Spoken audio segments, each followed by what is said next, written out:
All right, now we're going to look at chapter 13, section 3, slope of a line.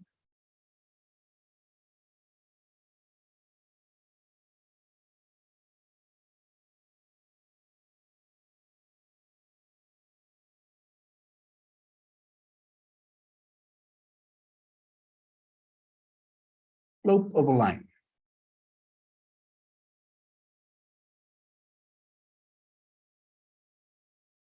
What is a slope? Slope is the vertical change over the horizontal change.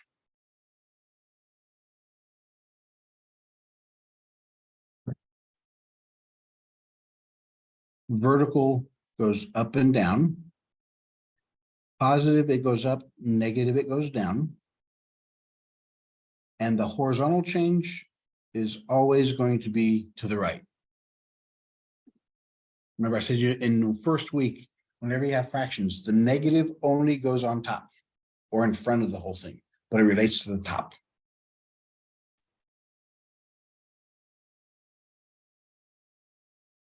Now, when we say change in mathematics,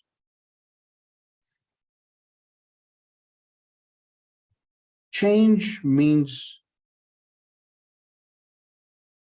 difference. The difference between two numbers.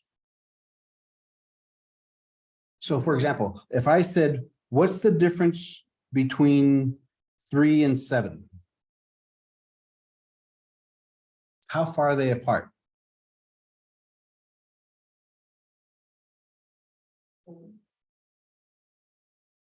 Okay, between 2 and 27.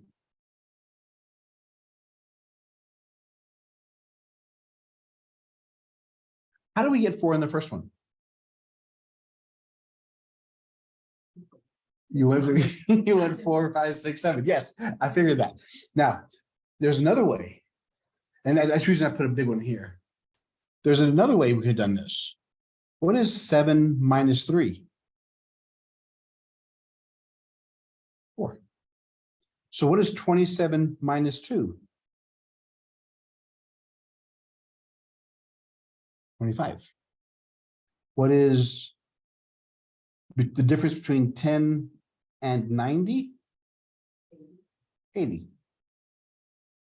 Because we took 90 minus 10.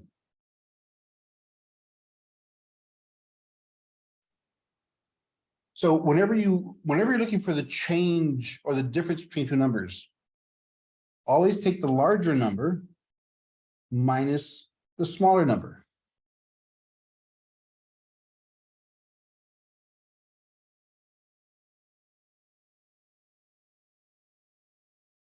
Or in mathematical terms, we have a number line. The first number, we call it x sub 1.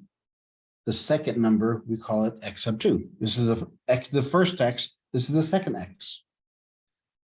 The difference, the change, is x2 minus x1, which is the same thing because the larger numbers are further to the right.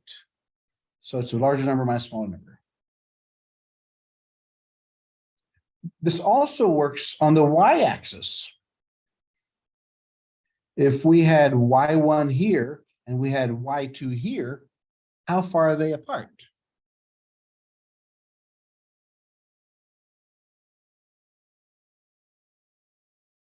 If we're going up, which one's bigger, y2 or y1?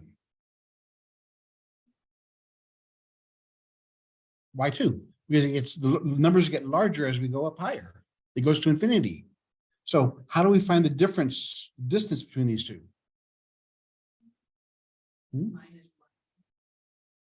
Y2 minus y1.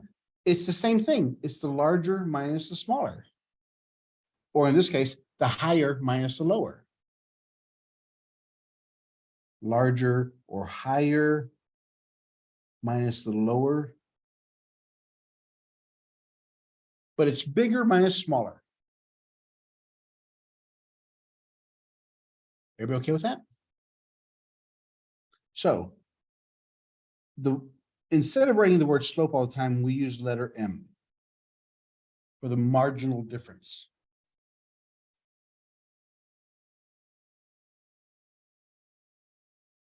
Remember, I said vertical change. That's the change going up and down, which means y2 minus y1. Horizontal change, that's left and right. That's x2 minus x1. There's your formula for the slope.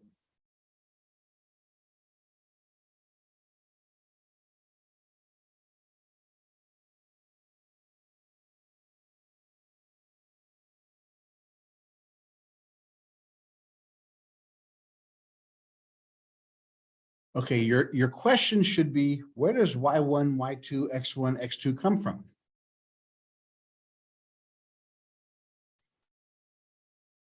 A number like x1, this number here is called a subscript. It's the number on the bottom.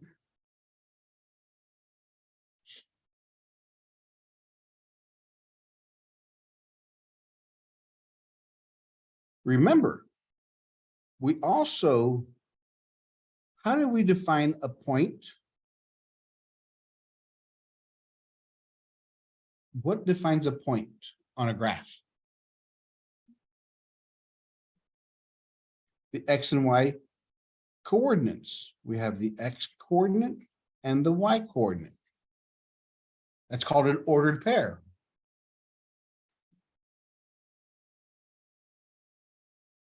If we did this and we had 5 or 6 points on the graph, how can we tell them apart?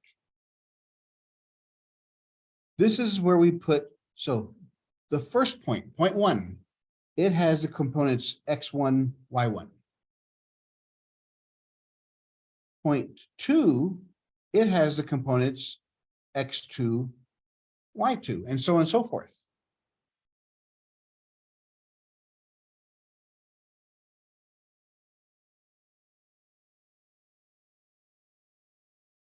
So let's say that our first point was 1, 1, and the second point was 4, 5.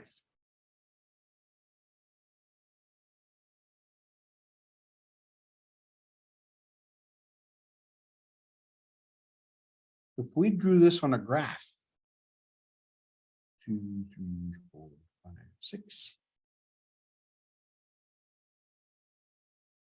1, 2, 3, 4, 5, 6.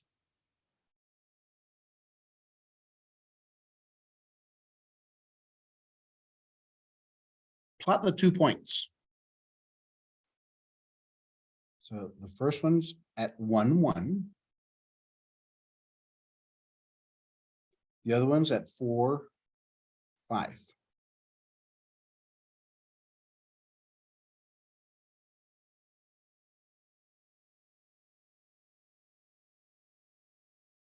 Now, in straight, we can call this point A and we can call this one point B. So here's point A and here's point B.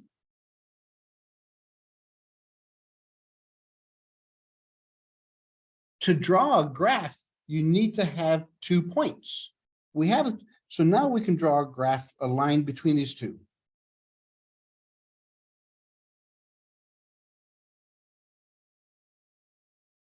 What's the slope? What's the slope of this line? Let's look at this thing. If we drew a horizontal line this way and a vertical line this way,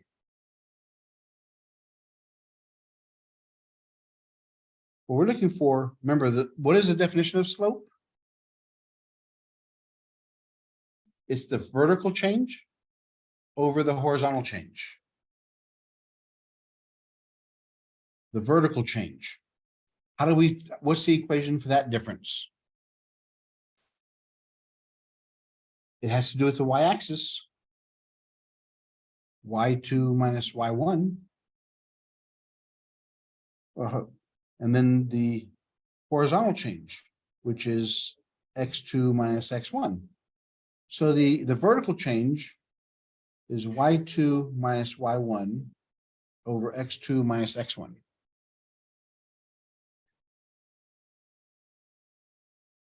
So looking at these points, let's label x1, x2, y1, y2.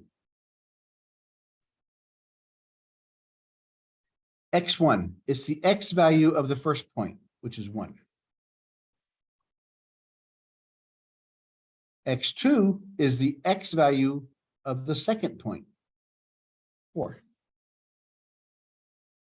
y1 is the y value of the first point, and y2 is the y value of the second point. Plug them in there. Now plug them in the equation. y2 is 5 minus y1, which is 1. x2 is 4 minus x1, which is 1. So the slope of my line is 4 over 3.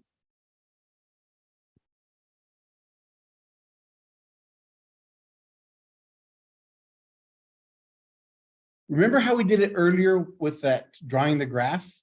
Once we start from the first point and we know the slope is 4 over 3, right? So from this point, if we go up 4, 1, 2, 3, 4, and over 3, we'll get to this point. And then continue the process. Up 4 over 3, we get to another point. Up 4 over 3, go to another point. It goes on infinitely that way. We'll pick up here next time because class is done.